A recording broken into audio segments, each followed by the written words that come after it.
The warning bells of war are ringing loud in Europe, and this message is coming straight from Moscow's highest corridors of power.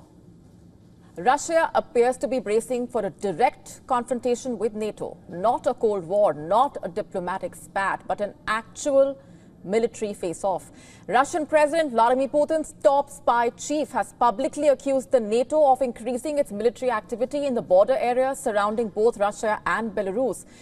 And this, he said, has prompted both Russian and Belarusian security services to prepare for quote-unquote preemptive measures against NATO countries.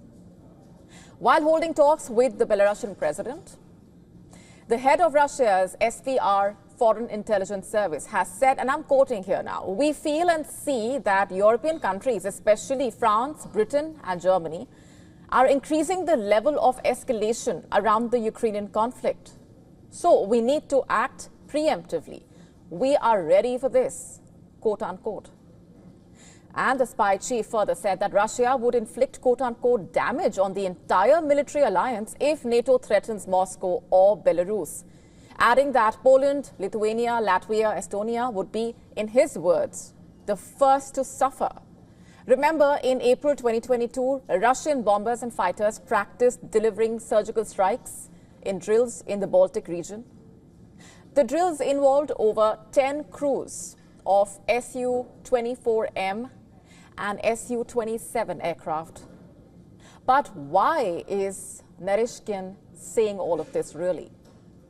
Is the NATO actually building its forces near Russia and Belarusian borders? You see, just 2 weeks ago, Germany deployed a 5,000-strong armored brigade in Lithuania, marking Germany's first permanent foreign troop deployment since the Second World War. And where did they place them? Right on Lithuania's border with Belarus. And there's more, by the way.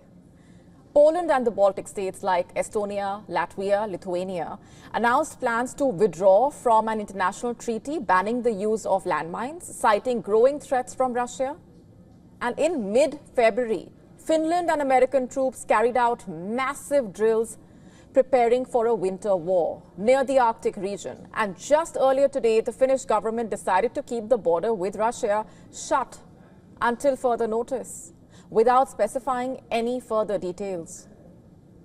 So as the NATO increases troop presence in its eastern flank and carries out drills for a future war, we are circling back to that big question: what do preemptive measures really mean for Moscow?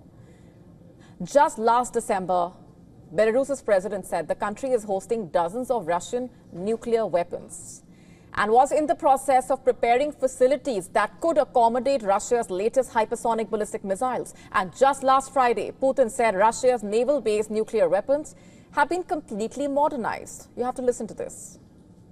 The share of modern weapons and equipment in the naval strategic nuclear forces in Russia is already 100%.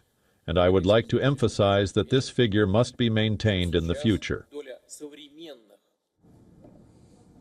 And Russia's 2024 doctrine now treats any conventional attack backed by nuclear powers as a ground for atomic retaliation, a direct threat to NATO's Article 5 Mutual Defense Pact. So, with the NATO boosting troops near Russia's borders, Eastern European countries pulling out of arms treaties, and Moscow preparing for preemptive action, the war bells between Russia and the NATO are ringing loud and clear.